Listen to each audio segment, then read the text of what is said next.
বাংলাদেশের সর্বশেষ গুরুত্বপূর্ণ আপডেট সংবাদ আপনাকে স্বাগত। শুরুতেই সংবাদ শিরোনাম, পরে বিস্তারিত।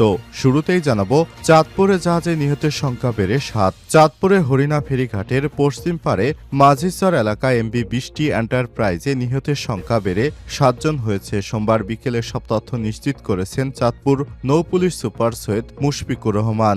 জানা গেছে, জাহাজে সার বোঝাই করে চট্টগ্রাম থেকে তারা ফিরছিলেন, কিন্তু এরপর তাদের লাশ পাওয়া গিয়েছে। এরপর থাকবে, জামাত নেতার পায়ের রগ কেটে নিল চাঁদাবাজরা। চট্টগ্রামের সীতাকুণ্ডে চাঁদা দাবি করে না পেয়ে জামাত ইসলামের এক নেতার পায়ের রগ কেটে হাত ভেঙে দিয়েছে চাঁদাবাজরা। এদিকে সেন্ট মার্টিন সৈকতে হাত পা বাঁধা যুবকের লাশ। কক্সবাজারের টেকনাফ সেন্ট মার্টিন সৈকতে হাত পা বাঁধা অবস্থায় অজ্ঞাত যুবকের লাশ উদ্ধার করেছে পুলিশ। এদিকে হাসিনা পরিবারের দুর্নীতি তদন্ত শুরু। রূপপুর পারমাণবিক বিদ্যুৎ কেন্দ্রের প্রকল্প সহ বিভিন্ন প্রকল্পে আর্থিক অনিয়মের অভিযোগে শেখ হাসিনা এবং তার পরিবারের বিরুদ্ধে তদন্ত শুরু করেছে দুর্নীতি দমন কমিশন দুদক। ইতিমধ্যে দুর্নীতি, অর্থ আত্মসাৎ এবং অর্থ পাচারের অভিযোগ খতিয়ে দেখতে 5 সদস্যের একটি বিশেষ তদন্ত দল গঠন করা হয়েছে। জানাবো, বিডিআর হত্যাকাণ্ড তদন্তে 7 সদস্যের কমিশন গঠন। বিডিআর হত্যাকাণ্ডের ঘটনায় বিজিবির সাবেক মহাপরিচালক ALF ফজলুর রহমানকে সভাপতি করে 7 সদস্যের বিশিষ্ট তদন্ত কমিশন গঠন করা হয়েছে। আজ রাজধানীর পিলখানায় border guard of Bangladesh BGB আয়োজিত পদক প্রদান অনুষ্ঠান শেষে স্বরাষ্ট্র উপদেষ্টা লেফটেন্যান্ট জেনারেল মোহাম্মদ জাহাঙ্গীর আলম চৌধুরী অবসরপ্রাপ্ত সাংবাদিকদের ব্রিফিংকালে সব কথা জানান তিনি। এবং সর্বশেষ জানাবো, শেখ হাসিনাকে ফেরত পাঠানোর চিঠি পাওয়ার কথা জানালো ভারত। ভারতে পালিয়ে যাওয়া শেখ হাসিনাকে ফেরত পাঠাতে বাংলাদেশের পক্ষ থেকে একটি চিঠি পেয়েছে দিল্লি। ভারতের পররাষ্ট্র মন্ত্রণালয়ের মুখপাত্র বলেন, আমরা নিশ্চিত করছি যে একটি প্রত্যর্পণের অনুরোধের বিষয়ে আজ সোমবার 23শে ডিসেম্বর বাংলাদেশের হাইকমিশন থেকে একটি নোট ভারবেল পেয়েছি। এই মুহূর্তে এ বিষয়ে নিয়ে আমরা কোনো মন্তব্য করতে চাই না। নোট ভারবেল হলো একটি স্বাক্ষরবিহীন কূটনৈতিক বার্তা যা তৃতীয় ব্যক্তির পক্ষ থেকে পাঠানো হয়ে থাকে। প্রিয় দর্শক, এই চিঠির যদি সাড়া দেয় তাহলে ভারত শেখ হাসিনাকে ফেরত দিবে এবং শেখ হাসিনার ফাঁসি হতে পারে। এতক্ষণ শুনছিলেন সংবাদ শিরোনাম, এবারে বিস্তারিত।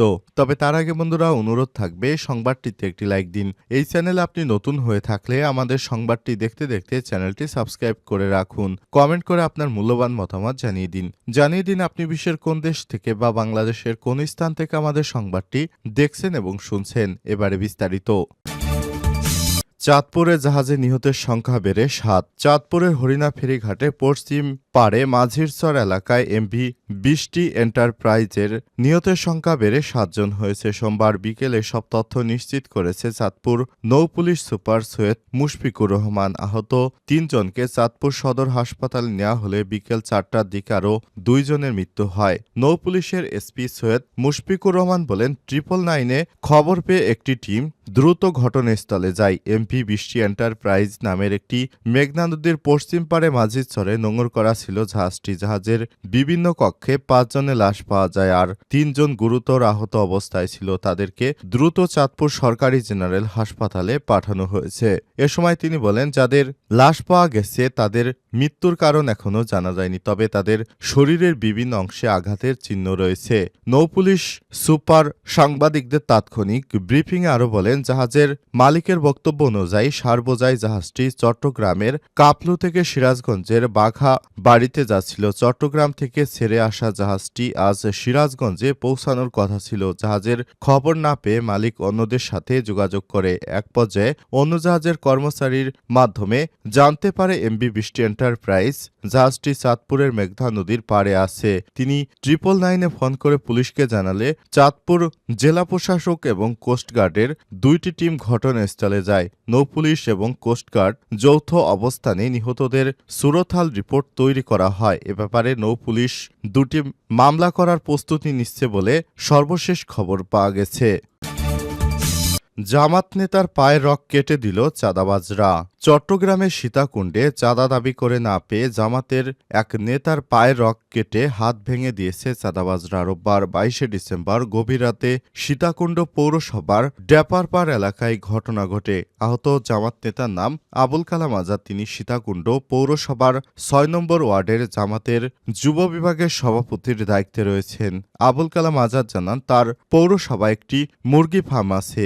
সেখানে রোববার রাত ৩টার দিকে একটি পিকআপ ভ্যান মুরগি নিতে আসে। এ সময় মোহাম্মদ জাফর নামে স্থানীয় এক ব্যক্তি কয়েকজন অস্ত্রধারী দুর্বৃত্ত এসে ১.৫ লাখ টাকা চাঁদা দাবি করে। পরে চাঁদাবাজরা মুরগি নিতে আসা পিকআপ ভ্যান চালককে মারধর করে প্রতিবাদ করলে তাকে রড দিয়ে পিটিয়ে আহত করে। এক পর্যায়ে তার ডান পায়ে রগ কেটে দেয় এবং বাম হাত ভেঙে দেয় চাঁদাবাজরা। এ বিষয়ে ভুক্তভোগী অভিযুক্ত জাফরের মন্তব্য জানতে তার ব্যক্তিগত নম্বরে একাধিকবার কল করলেও তিনি ফোন ধরেননি। উপজেলা জামাতের সেক্রেটারি মোহাম্মদ তাহের জানান, আবুল কালাম স্থানীয় চাঁদাবাজ চক্রের পরিকল্পিত হামলার শিকার। তিনি ঘটনার তীব্র নিন্দা ও চাঁদাবাজদের গ্রেপ্তারের দাবি জানান। সেন্ট মার্টিন সৈকতে হাত পা বাঁধা যুবকের লাশ। কক্সবাজারের টেকনাফের সেন্ট মার্টিন সৈকতে হাত পা বাঁধা অবস্থায় অজ্ঞাত যুবকের লাশ উদ্ধার করেছে পুলিশ। বৃহস্পতিবার ১৯শে ডিসেম্বর বেলা 11:30টার দিকে দ্বীপের উত্তর সৈকত সংলগ্ন এলাকা থেকে লাশটি উদ্ধার করা হয়েছে। টেকনাফ থানার ওসি মোহাম্মদ গিয়াসউদ্দিন বলেছেন, জোয়ারের সময় সেন্ট মার্টিন দ্বীপের উত্তর সৈকত এলাকা সংলগ্ন সাগরে একটি লাশ ভাসতে দেখে স্থানীয়রা তাদের খবর দেয়। নিহতের হাত পা বাঁধা ছিল, পরনে ছিল জিন্স প্যান্ট এবং ফুলহাতা সোয়েটার। শরীরের বিভিন্ন স্থানে আঘাতের চিহ্ন রয়েছে। ওসি বলেন, ৪-৫ দিন আগে হত্যা করে লাশ সাগরে ফেলে দেওয়া হয়েছে বলে প্রাথমিকভাবে ধারণা করা হচ্ছে। হত্যার রহস্য উদ্ঘাটনে কাজ করছে পুলিশ। ময়নাতদন্তের জন্য লাশটি কক্সবাজার সদর হাসপাতাল মর্গে পাঠানো হয়েছে। হাসিনা পরিবারের দুর্নীতি তদন্ত শুরু। রূপপুর পারমাণবিক বিদ্যুৎ প্রকল্পসহ বিভিন্ন প্রকল্পে আর্থিক অনিয়মের অভিযোগে শেখ হাসিনা এবং তার পরিবারের বিরুদ্ধে তদন্ত শুরু করেছে দুর্নীতি দমন কমিশন দুদক। ইতিমধ্যে দুর্নীতি, অর্থ আত্মসাৎ এবং অর্থ পাচারের অভিযোগ খতিয়ে দেখতে ৫ সদস্যের একটি বিশেষ তদন্ত দল গঠন করা হয়েছে।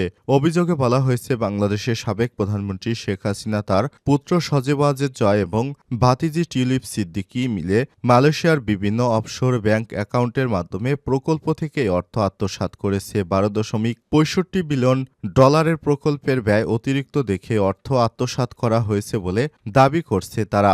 এছাড়াও টিউলিপ সিদ্দিকের পরিবারের সঙ্গে সম্পর্কিত আরও কিছু অভিযোগ উঠে এসেছে। তার চাচা তারিক আহমেদ সিদ্দিক, যিনি প্রধানমন্ত্রী নিরাপত্তা উপদেষ্টা, তার পরিবারের সদস্যদের নামে ভুয়া কোম্পানি পোস্তা লিমিটেড এবং ডেস্টিনি গ্রুপের মাধ্যমে প্রায় ৯০০ মিলিয়ন ডলার পাচার করা হয়েছে বলে অভিযোগ রয়েছে।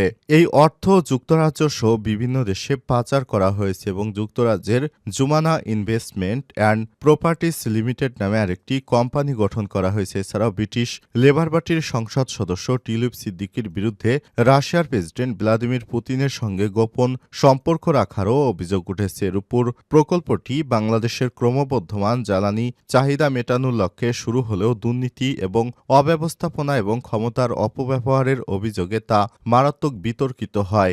যদি এসব অভিযোগ প্রমাণিত হয় তবে এটি দেশের জনস্বার্থে এবং সরকারি তহবিল ব্যবস্থাপনার ক্ষেত্রে গুরুতর আঘাত বলে বিবেচিত হবে। এছাড়াও সাবেক প্রধানমন্ত্রী শেখ হাসিনা এবং তার পুত্র সজীব ওয়াজেদ জয়ের বিরুদ্ধে ৩০০ মিলিয়ন মার্কিন ডলার যুক্তরাষ্ট্রে পাচারের অভিযোগ নিয়ে নতুন করে আলোচনা শুরু হয়েছে। ২০১৪ সালে যুক্তরাষ্ট্র বনাম রিজভী আহমেদ মামলায় প্রথমবারের মতো সজীব ওয়াজেদ জয়ের নাম অর্থ পাচারের সন্দেহভাজন হিসেবে উঠে আসে। পরবর্তীকালে মার্কিন গোয়েন্দা সংস্থা তদন্তে তার বিরুদ্ধে আর্থিক কেলেঙ্কারির তথ্য পাওয়া যায়। এছাড়াও হংকং ভিত্তিক বিভিন্ন কোম্পানির মাধ্যমে শেখ হাসিনার ছেলে বাংলাদেশ থেকে টাকা পাচার করেছে। এছাড়াও বাংলাদেশের সাধারণ জনগণের ভোটের তথ্যগুলো বিক্রি করেও জয় বিদেশে প্রচুর টাকা হাতিয়ে নিয়েছেন বলে যমুনা টিভির সংবাদ থেকে জানা গিয়েছে।